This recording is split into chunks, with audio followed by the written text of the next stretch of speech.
ప్రియమైనటువంటి సహోదరి సహోదరుల, ఈరోజు మన తల్లి అయిన శ్రీ సభ మరియ తల్లి జన్మదిన మహోత్సవాన్ని కొనియాడుతూ ఉంది.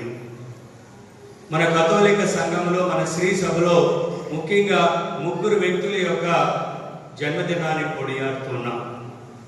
అందరి జన్మదినం కొనియాడు. పునీతుల యొక్క జన్మదినాలు మన కథోలిక సంఘంలో అంత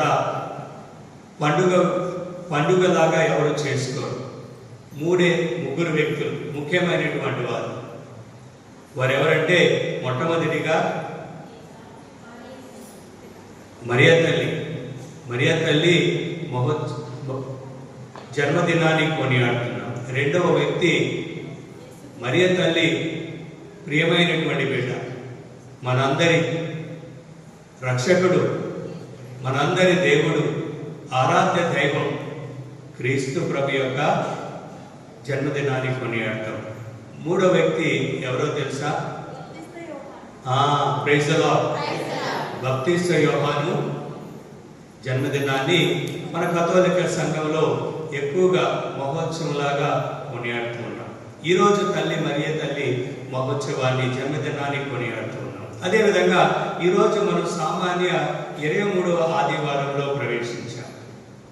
ఈరోజు మనం విన్నటువంటి సువిశేష పట్టణంలో క్రీస్తు ప్రభు మూగ చెవిటి వారిని స్వస్థపరుస్తూ ఉన్నాడు.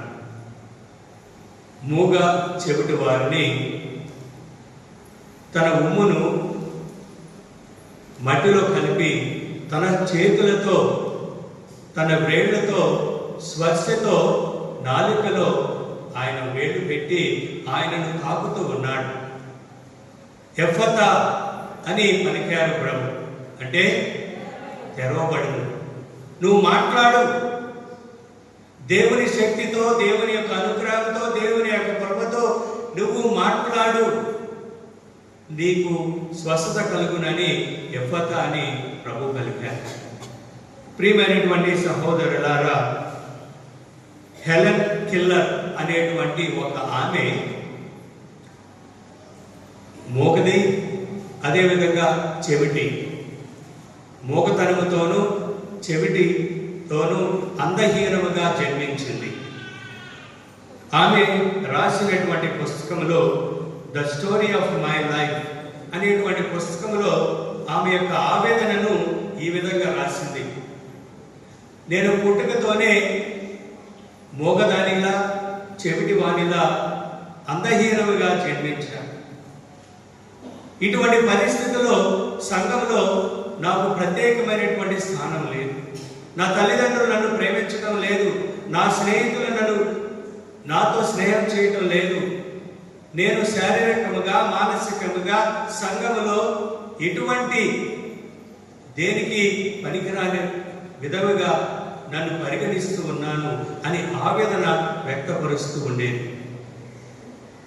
సహజంగా ప్రియమైనటువంటి సహోదరులారా, ఎవరైతే అందహీనముగా, వికలాంగులుగా, ఏదైనా గుడ్డివారిగా, వికలాంగులుగా జన్మిస్తే సంఘములో వారు పడేటువంటి ఆవేదన అంతా ఇంత కాదు. అదేవిధంగా ఈ హెలెన్ కిల్లర్ కూడా ఆవేదన పడేది. ఆ ఆవేదన పడుతూ ఎవరితో స్నేహం చేసేది కాదు, ఎవరిని ప్రేమించేది కాదు, ఎవరితో సరిగా ఉండేది కాదు, ఎప్పుడు మూడీగా ఉండేది, ఎప్పుడు కోపంతో రగిలిపోతూ ఉండేది.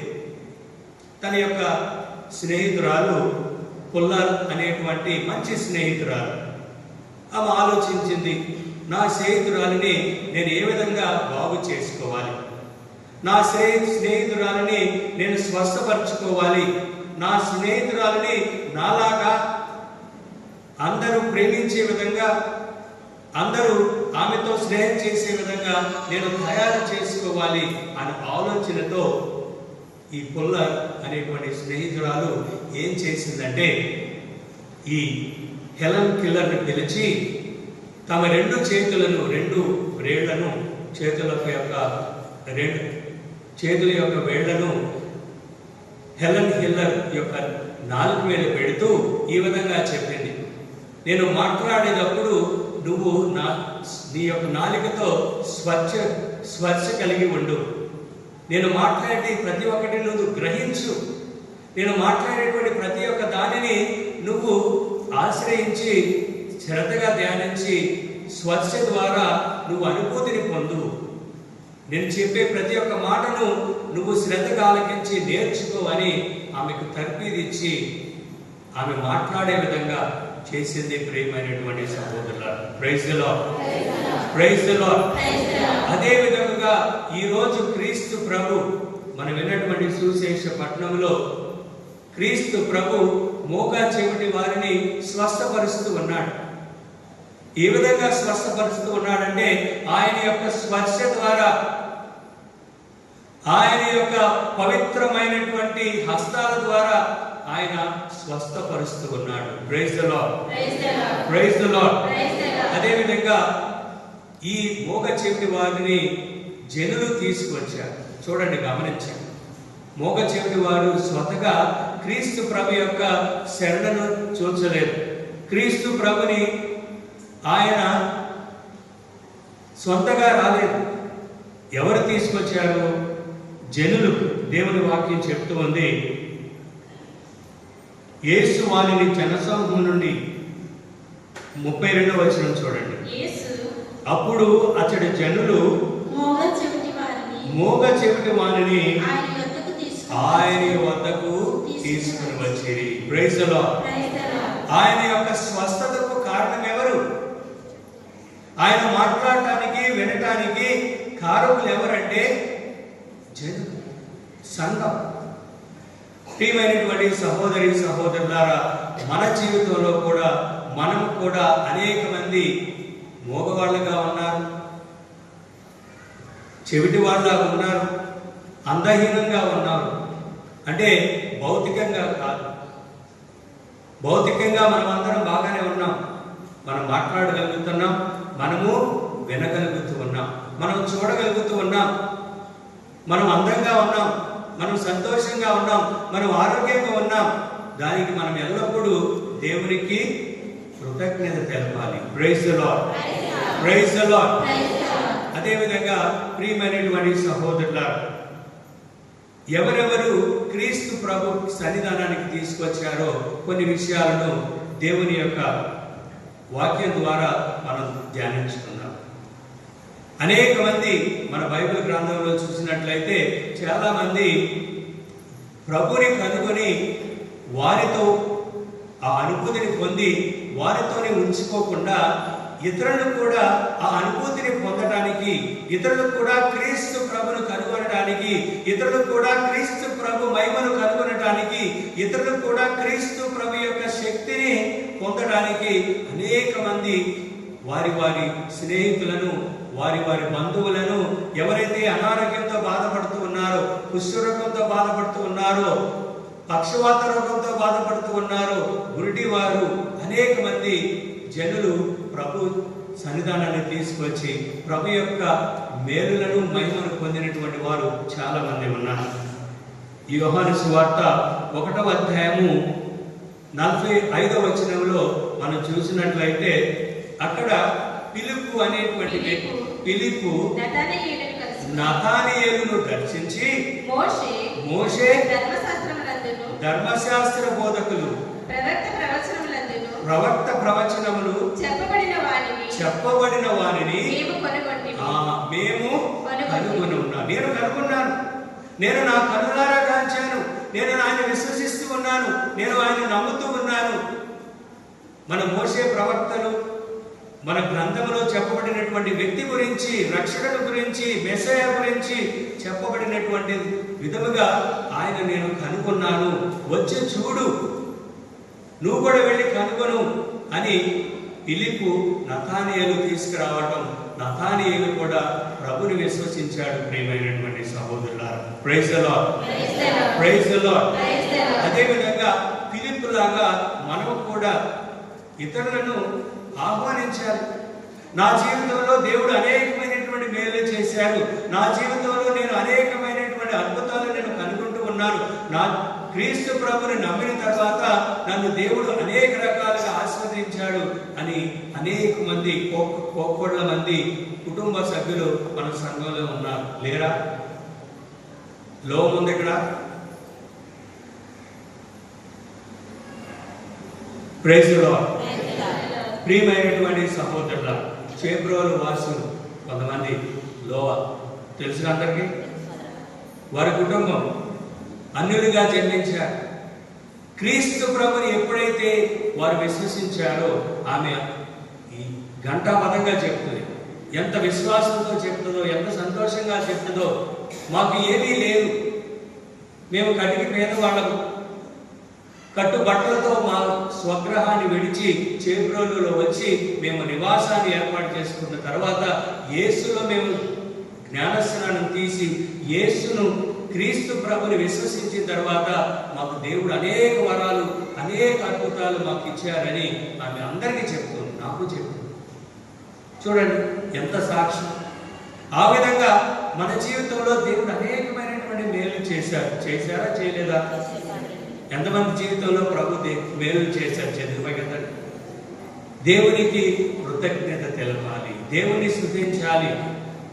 అదేవిధంగా నా వంతు నేను నా యొక్క ప్రభు మహిమార్థమై నా జీవితాన్ని ఇతరులతో పంచుకోవాలి, సాక్ష్యంగా జీవించాలని ప్రభు చెప్తున్నాడు. అదేవిధంగా మార్కు సువార్త 2వ అధ్యాయము 3వ వచనంలో ప్రియమైనటువంటి సహోదరులారా, ఓ పక్షవాత రోగిని ప్రభు స్వస్థపరిచాడు.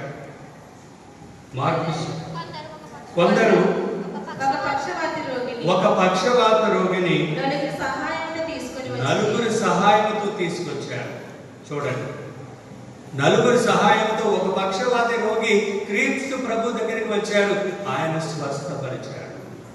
అదేవిధంగా కొంతమంది ప్రజలు అనేకమైనటువంటి వ్యాధి బాధలతో బాధపడుతున్నటువంటి చాలా మందిని ప్రభు దగ్గరికి తీసుకొచ్చారు. మత్తయి సువార్త 4వ అధ్యాయము 24వ వచనం. ఆయన కీర్తి సిరియా దేశమంతటి వ్యాపించెను. ఆయన కీర్తి. మత్తయి సువార్త 4వ అధ్యాయము 5వ వచనం. అనేక మంది వ్యాధిగ్రస్తులు ప్రభు సన్నిధానాన్ని తీసుకొచ్చారు. కుష్ఠరోగులు, దయ్యాలతో పీడితులైనటువంటి వారు అనేక మంది ప్రభు వారిని స్వస్థపరిచారు. అదేవిధంగా ఒక తండ్రి తన ఆవేదన, తన కుమారుని రోగమని స్వస్థపరచమని ఒక తండ్రి వచ్చి కుమారుని కోసం ప్రార్థించాడు. మత్తయి సువార్త 17వ అధ్యాయము 15వ వచనంలో ఈ విషయాన్ని మనం గమనిస్తాం. నోటిలోనికి మత్తయి సువార్త 17వ అధ్యాయము 15వ వచనం. ప్రభు నా పుత్రుని కరుణింపుము, నా పుత్రుని కరుణింపుము. మూర్ఛ రోగముతో తీవ్రముగా బాధపడుచున్నాడు. అనేక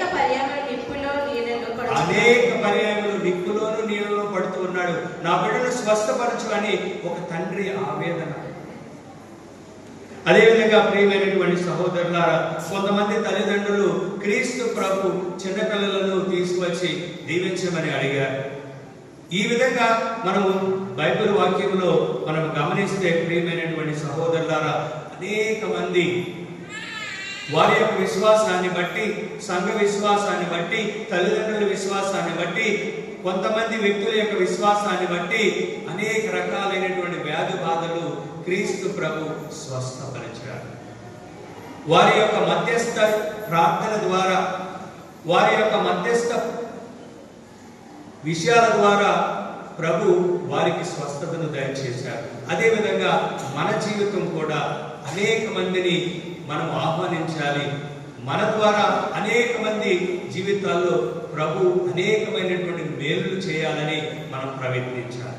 అదేవిధంగా ప్రియమైనటువంటి సహోదరులారా, ఈరోజు యేసు ప్రభు ఆయన ఎంతో మంది తన యొక్క స్పర్శ ద్వారా అనేకమైనటువంటి మేలు పొందుతున్నారు.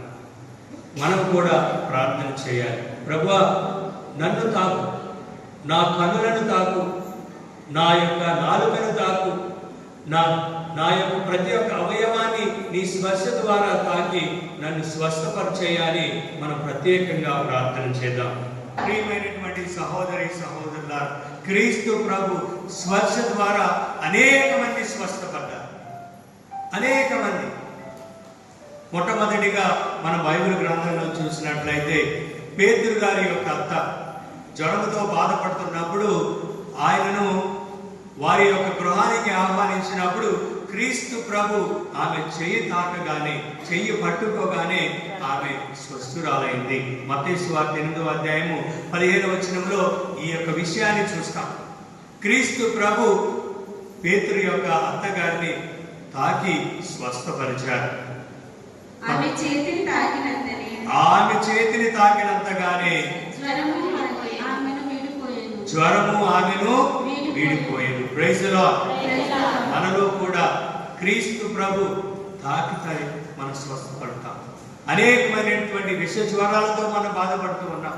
అనేకమైనటువంటి మానసికంగా, శారీరకంగా, ఆర్థికంగా అనేక విధాలుగా మనం ఇబ్బందులు పడుతూ ఉన్నాం. ప్రభుని మనం ఆహ్వానించాలి. ప్రభువా, నన్ను వచ్చి నువ్వు తాకు, నన్ను స్వస్థపరచు, నీ స్పర్శ నాకు కావాలి, నువ్వు నాకు కావాలి అని మనం అనునిత్యము ప్రభుని స్తుతిస్తూ ఆరాధిస్తూ ఆయనను మనం వేడుకోవాలి. ప్రియమైనటువంటి సహోదరులారా, అదేవిధంగా గుడ్డివాడు ప్రభు గుడ్డివాడి యొక్క కన్నులు తాకగానే స్వస్థపరచబడ్డాడు. మత్తయి సువార్త 9వ అధ్యాయం 29వ వచనంలో ఈ విషయాన్ని చూస్తాం. గుడ్డివాడు అంతటా ఆయన వారి నేత్రములను తాకి నీవు విశ్వసించినట్లు జరుగునుగాక. Praise the Lord. మరి మనం విశ్వసిస్తూ ఉన్నామా? మనం నమ్ముతూ ఉన్నామా? మన జ్వరాలు, మన అనేకమైనటువంటి వ్యాధుల నుండి నేను స్వస్థపరచబడతాను, నా బిడ్డ స్వస్థపరచబడుతుంది, నా కుటుంబంలో ఎవరైతే అనారోగ్యంతో బాధపడుతున్నారో వారు సంపూర్ణంగా స్వస్థపరచబడతారని మనము నమ్ముతూ ఉన్నామా? Praise the Lord. Praise the Lord. ప్రియమైనటువంటి సహోదరులారా, నువ్వు విశ్వసించినట్లయితే నీ యొక్క కుమారునిపై నువ్వు చేతులు పెట్టి ప్రార్థించు, నీ బిడ్డలు స్వస్థపరచబడతారు. చిన్నప్పుడు మన తాత ముత్తాతలు ఏం చేసేవారండి? ఏం చేసేవారు తెలీదా? ప్రార్థన చేసేవారు, చేయించి నూనెను రాసేవారు. తీర్థయాత్ర నుండి తీసుకొచ్చినటువంటి నూనెని మన నొసెట్లపై రాసేవారు, ప్రార్థించేవారు. ఇప్పుడు చాలా మంది ప్రార్థన చేస్తూ ఉన్నారు. ప్రార్థించాలి. ఎవరైతే అనారోగ్యంతో బాధపడుతున్నారో, ఎవరైతే మానసికంగా బాధపడుతున్నారో మీరు చేయి వేసి ప్రార్థించండి, గురువుని ఆహ్వానించండి. స్వస్థలు మనం పొందుతాము. అదే దేవుని వాక్యం ఈరోజు చెప్తూ ఉంది. మనము కూడా దేవుని చేత ఎఫ్ఫతా అనేటువంటి అనుభూతిని పొందాలి.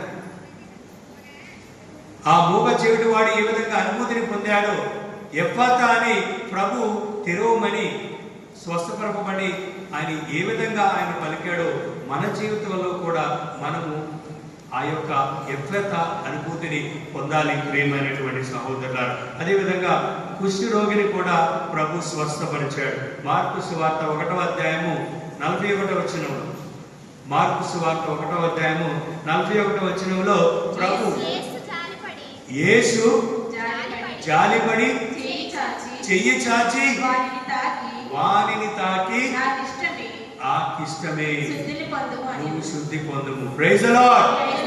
Praise the Lord. ప్రభువా, మమ్మల్నందరినీ నువ్వు తాకు, నీ పవిత్రాత్మతో మమ్మల్ని ఆవరించు, నీ శక్తితో మమ్మల్ని అందరినీ దీవించు అని ప్రార్థించాలి, స్తుతించాలి. ప్రియమైనటువంటి సహోదరులారా, ప్రభుకి మనల్ని తాకడం ఆయనకి ఇష్టమే. ప్రభుకి మనల్ని స్వస్థపరచడం ఆయనకి ఇష్టమే. ప్రభుకి ఆయన మహిమను మనం అందరం పొందడం ఆయనకి ఇష్టమే. కానీ నాకు ఇష్టమా? కానీ నేను సిద్ధంగా ఉన్నానా? కానీ నేను ప్రభుని ఆహ్వానిస్తూ ఉన్నానా? ప్రభుని నేను స్వీకరిస్తూ ఉన్నానా? ప్రభు నేను అనునిత్యము నా జీవితంలోని, నా కుటుంబంలోనికి నేను ఆహ్వానిస్తూ ఉన్నానా లేదా అని మనం అందరం పరీక్షించుకోవాలి. ప్రియమైనటువంటి సహోదరులా, ఆయనకి ఇష్టమే. మనం ఆరోగ్యంగా ఉండటం ఆయనకి ఇష్టమే, మనం సంతోషంగా ఉండటం ఆయనకి ఇష్టమే, మనం ఆర్థికంగా బలపడటం ఆయనకి ఇష్టమే, మనం ఐక్యమత్యంగా ఉండటం ఆయనకి ఇష్టమే. ప్రతి విషయము ఆయనకి ఇష్టమే. ప్రియమైనటువంటి సహోదరులారా, కానీ నేను ఏ విధంగా నా యొక్క చిత్తాన్ని వ్యక్తపరుస్తున్నాను ఒకసారి ఆలోచించి. అదేవిధంగా యాయీరు కుమార్తెను తాకి ప్రభు స్వస్థపరిచాడు. మార్కు సువార్త 5వ అధ్యాయము 41వ వచనంలో, మార్కు సువార్త 5వ అధ్యాయం, ఆ బాలిక చెయ్యి పట్టుకొని తలి తాకుమి అని. Praise the Lord, praise the Lord. మన మధ్యలో చాలా మంది బాలికలు, కుమార్తెలు, కుమారులు అనారోగ్యంతో బాధపడుతూ ఉన్నారు. తల్లిదండ్రులుగా మీరు ప్రార్థించాలి. తల్లిదండ్రులుగా మీరు ప్రభుని ఆహ్వానించాలి. తల్లిదండ్రులుగా మీరు ప్రభుని కోరుకోవాలి. ప్రభువా, నా బిడ్డను నువ్వు తాకు. ప్రభువా, నువ్వు నా బిడ్డను స్వస్థపరచు. ప్రభువా, నా బిడ్డని నీ యొక్క మహిమను పొందే విధంగా నా బిడ్డను దీవించాయండి అని ప్రార్థించాలి. ప్రియమైనటువంటి సహోదరులారా, అది మనం చేసినట్లయితే తప్పనిసరిగా మనలో ఉన్నటువంటి అనారోగ్యం పటాపంచలవుతుంది. ఈ యాయీరు కుమార్తెను ఏ విధంగా ప్రభు స్వస్థపరిచాడు, ఆయన జీవమిచ్చాడు. మన కుటుంబంలో మన బిడ్డలు కూడా స్వస్థతను, అనుగ్రహాలు పొందుతారు. ప్రియమైనటువంటి సహోదరులారా, మన జీవితంలో మనం కూడా మూగవాళ్ళగా ఉన్నాం, చెవిటి వాళ్ళగా ఉన్నాం. విశ్వాసం పొంది క్రీస్తు ప్రభులో జ్ఞానస్నానం తీసుకుని క్రీస్తు ప్రభులో మన తాత ముత్తాతల నుండి వచ్చినటువంటి కథోలిక సంఘంలో జీవిస్తూ ఉన్నప్పటికీ మనం కూడా మూగవాళ్ళమే. ఎందుకంటే నోరు విప్పి మనం ప్రార్థన చేయం. నోరు విప్పి ప్రార్థన చేయం. మరి మూగవాళ్ళం కాదా? నోరు విప్పి దేవుని యొక్క వాక్యం చదవం. మనం మూగవాళ్ళం కాదా? మన దేవాలయానికి వస్తాం, ఏదో ఆహా ఓహో అంటామే తప్ప నా స్వతహాగా నేను దేవుని స్తుతించాలి, నా స్వతహాగా నేను దేవుని ప్రార్థించాలి, నా స్వతహాగా దేవుని మహిమపరచాలి, నేను కూడా పాటలు పాడాలి, నేను కూడా దేవుని యొక్క వాక్యాన్ని చదవాలి, నేను కూడా ప్రార్థన చేయాలి అని ఎవరు ఉత్సాహంతో పాల్గొంటూ ఉన్నారో ఒకసారి ఆలోచించండి. నోరును కూడా మనము దేవుని సృష్టించలేకపోతున్నామే, నోరును కూడా దేవుని మనం ఆరాధించలేకపోతున్నామే, నోరును కూడా దేవుని ప్రార్థన చేయలేకపోతున్నామే. మరి మనం మగవాళ్ళం కాదా? ఒకసారి ఆలోచించండి. దేవుని గురించి ఇతరులకు చెప్పడం మనం నోచుకో. దేవుడు అనేకమైనటువంటి మేలు మన జీవితంలో చేశారు. దేవుడు అనేకమైనటువంటి అనుగ్రహాలు మనం పొందుతూ ఉన్నాం. ఇరుగు పొరుగు వారితో ఆ అనుగ్రహాలను, దేవుని మేలులను మనం పంచుకోలేమా? ఇతర సంఘస్థులను చూడండి, వాళ్ళ నోరు తెరిస్తే సాక్ష్యాలు, వాళ్ళు మాట్లాడితే దేవుడు చేసినటువంటి మేలును నాన్ స్టాప్గా చెప్తారు. మరి మనం అంతే చేయలేదా దేవుడి మేలు? ఎక్కడైతే ఇద్దరు ముగ్గురు గుమ్ముకుడు ఉంటారో అక్కడ నేను వారి మధ్య నేను ఉంటాను అంటారు. దేవుడు నాకు అనేకమైనటువంటి విషయాలలో నన్ను బలపరుస్తూ ఉన్నాడు. నేను ఎప్పుడైనా సరే నా సహోదరునికి నేను ఆ విషయాలు నేను ఎప్పుడైనా చెప్పానా? ఒకసారి ఆలోచించండి. మనం మగవాళ్ళం కాదా? ఎందుకు ఇచ్చాడు మనకి దేవుడు? ఎందుకు ఇచ్చాడు మనకి దేవుడు? నోరు ఎందుకు ఇచ్చాడు? ఇతరులను ఆడుకోసుకోవడానికి, ఇతరుల గురించి చెడ్డగా మాట్లాడటానికి, ఇతరులను దూషించడానికి. ఉదయం లేకటమే మన యొక్క పని ఏమిటంటే ఇదే. మరి మనం మగవాళ్ళం కాదా దేవుని సమక్షంలో? తద్వారా ప్రియమైనటువంటి సహోదరులారా, దేవుడు నాకు నోరునిచ్చింది దేవుని మహిమపరచడానికి, దేవుని యొక్క వాక్యాన్ని ప్రకటించడానికి, దేవుని నామాన్ని 10 మందికి చాటడానికి. ప్రియమైనటువంటి సహోదరులారా, praise the Lord, praise the Lord. అదేవిధంగా నోరు విప్పి దేవుని అనేక రకాలుగా మనం స్తుతించాలి. స్తుతులలోనే మనం అనేకమైనటువంటి మేలును పొందుతాం. దావీదు వలె మనం నాట్యం ఆడాలి. దేవుని సన్నిధిలోకి వచ్చినప్పుడు మనల్ని మనం మర్చిపోవాలి. దేవుని సన్నిధిలోకి వచ్చినప్పుడు మన యొక్క పాత విషయాలను, పాత పాపాన్ని మనం మర్చిపెట్టి దేవునిలో లీనమై దేవుని మహిమపరచాలి, నాట్యం ఆడాలి. దావీదులా అనేక రకాలుగా దేవుని స్తుతించడానికే ప్రభు మనల్ని సృష్టించాడని తెలుసుకోవాలి. ప్రియమైనటువంటి సహోదరుల, మంచిని గూర్చి మనము మాట్లాడాలి. మంచి అంటే మంచి, చెడు అంటే చెడు, అది మాట్లాడాలి. కథోలిగా ఉన్నటువంటి మనము, క్రీస్తు ప్రభుని సాక్షులుగా ఉన్నటువంటి మనము ఇది తప్పనిసరిగా చేయాలి. ప్రియమైనటువంటి సహోదరుల, తప్పు అయితే తప్పు, మంచి అయితే మంచి. అదే ప్రభు మనకు నోరించాడు. ఇది మంచి అని అందరికీ తెలియపరచాలి. అదేవిధంగా ప్రియమైనటువంటి సహోదరి సహోదరులారా, మనలో చాలా మంది చెవిటి వాళ్ళు ఉన్నారు. మగవాళ్ళు ఏ విధంగా ఉన్నారో చెవిటి వాళ్ళు కూడా మన సమాజంలో, మన సంఘంలో ఉన్నారు. వారు ఎవరంటే, మనం దేవుని వాక్యాన్ని వినటానికి సమయం లేదు. దేవుని వాక్యాన్ని మనము పెడచెవిని పెడతాం, ఎప్పుడు వినం. మరి మనం చెవిటి వాళ్ళం కాదా? సెల్ ఫోన్లు ఇది ఏం చేస్తారంటే, ఈ మధ్య ఫ్యాషన్ అయిపోయింది, ప్రతి ఒక్కరు జబర్దస్త్ చూడటం. మంచిదే, ఈ 24 గంటల అదేనా? యువతి యువకులైతే ఈ వీడియో గేమ్స్, ముందు నుండి ఎవరు వస్తున్నాడు కూడా తెలియదు, వాడు వెళ్ళి గోతులో పడుతున్నాడని కూడా వాడు తెలియదు. అలా అడిక్ట్ అయిపోయారు. మంచిదే సెల్ ఫోన్లు, మీడియా. దేవుని మహిమార్థమై దేవుని గురించి తెలుసుకోవడానికి మనం చూడాలి, వీడియోలు చూడాలి, దేవుని గురించి, దేవుని యొక్క వాక్యాన్ని వినాలి. తద్వారా చాలామంది సమయాన్ని దేనికి గడుపుతారంటే సీరియల్ చూడటం, వీడియోలు చూడటం. అవి మనకి ఏమాత్రం ఆధ్యాత్మికంగా బలపరచు. తద్వారా మంచిని వినటానికి, దేవుని యొక్క వాక్యాన్ని వినటానికి మన చెవులను ఉపయోగించుకోవాలి. అదేవిధంగా మనలో చాలా మంచి అని అనేక భయంకరమైనటువంటి విషయాలు, కొంతమంది వాళ్ళ యొక్క బాధలు చెప్పడానికి మనల్ని ఆహ్వానిస్తారు. ఇరుగు పొరుగు వారు, మన స్నేహితులు, మన బంధువులు చాలామంది వాళ్ళ యొక్క బాధను మనకి చెప్పడానికి ఆశపడతారు. కానీ మనము వాళ్ళని పట్టించు, మనకు సమయం లేదు. మరి మన చెవిటోళ్ళు కాదా? తల్లిదండ్రుల మాట మంచిగా వినండి, మంచిగా చదువుకోండి, మంచిని మీరు చెడు స్నేహం చేయొద్దు అని తల్లిదండ్రులు, పెద్దవాళ్ళు బిడ్డలకు చెప్తారు.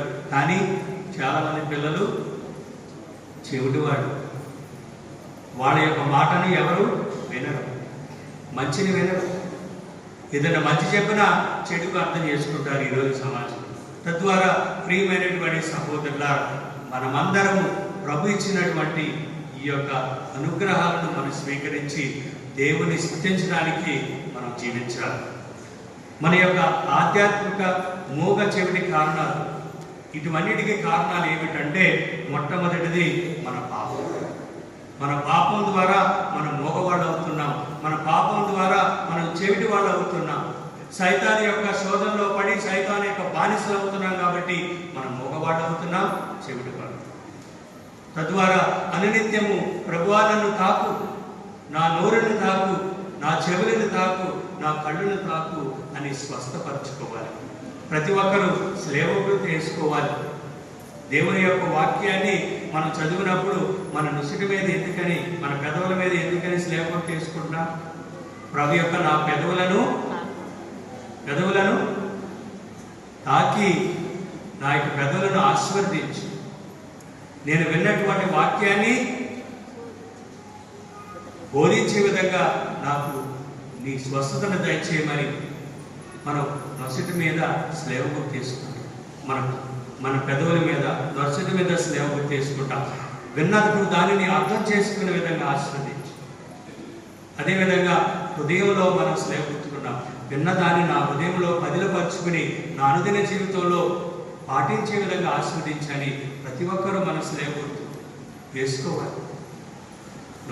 పెదవుల మీద, నొసటి మీద, నాలుక మీద, చెవుల మీద దేవుని యొక్క రక్షణ మనకు కావాలి, దేవుని యొక్క కాపుదల మనకు కావాలి, దేవుని యొక్క కృప మనకు కావాలి. ప్రియమైనటువంటి సహోదరుల, మనం మాట్లాడగలగమంటే పాపం నుండి విముక్తి పొందాలి. రెండవది మన చెడు స్నేహం. ఎక్కువగా ఇది ఫ్యాషన్ అయిపోయింది, చెడు స్నేహాలు. వాడు చేస్తున్నాడు కదా, నేనే చేసి తప్పేది. చెడు స్నేహం. తల్లిదండ్రులు మీరు గమనించండి, మీ బిడ్డలను మంచి స్నేహితులకు ఉండే విధంగా మీరు చూడాలి. మీ బాధ్యత. నా బిడ్డ ఎవరితో స్నేహం చేస్తూ ఉన్నారు, ఎవరితో మాట్లాడుతూ ఉన్నాడు. గంటల సెల్ ఫోన్లో మాట్లాడతారు, ఎవరితో మాట్లాడుతున్నారు, దేనితో మాట్లాడుతున్నారు అనేటువంటి బాధ్యత తల్లిదండ్రులకు ఉంది. మీ బాధ్యతను మీరు ఎరగాలి, అది బాధ్యత నేర్పించాలి. తద్వారా ప్రియమైనటువంటి సహోదరులారా మంచి స్నేహితుల కోసం ప్రార్థించాలి, మంచి స్నేహం చేయాలి. అదేవిధంగా మన గర్వం, మన యొక్క వ్యసనాలు, మన యొక్క తాగుబోతుతనం, ఇటువన్నిటి కారణాల వల్ల మనం మంచిగా మాట్లాడలేకపోతున్నాం, మంచిని వినలేకపోతున్నాం, దేవుని స్తుతించలేకపోతున్నాం. తద్వారా ప్రియమైనటువంటి సహోదరులారా మనమందరం, మన కథోలిక సంఘంలో ఉన్నటువంటి ప్రతి ఒక్కరూ దేవుని యొక్క కృప ద్వారా ఎఫాతా మనము ఆ యొక్క అనుభూతిని పొందాలి. ప్రతి ఒక్కరిని ప్రభు తాకాలి. మన నాలుకలను, మన యొక్క చెవులను, మన యొక్క ప్రతి ఒక్క అవయవాన్ని, శరీరాన్ని తాకమని ఈరోజు దివ్య బలి పూజలో ప్రార్థన చేద్దాం. పితా, పుత్ర, పవిత్రాత్మ నామమున.